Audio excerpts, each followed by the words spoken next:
soap opera. And I also think the thing that people are clucking about is about, there are about 6 or 7 things as interesting or more interesting that people aren't clucking about as it regards this New York Times story. But evidently, it would appear from the reporting that Rachel Nichols was protecting some real estate, and Maria Taylor got caught in the crossfire.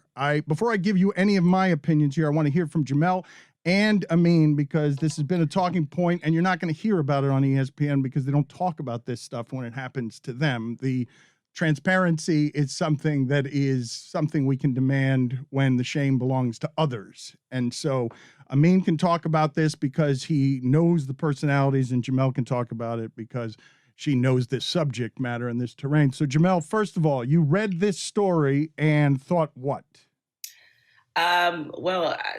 This is something that I knew about a year ago. I mean, because people have to realize that initially this was reported by Deadspin, but in a much different context than what we learned. But of course, as somebody who once worked at ESPN and worked there for 12 years, naturally, when the first story first started being reported, I heard from a lot of people who still work there. And in terms of, people venting and giving different context Full link to this story will be in the description. Check it out. and perspectives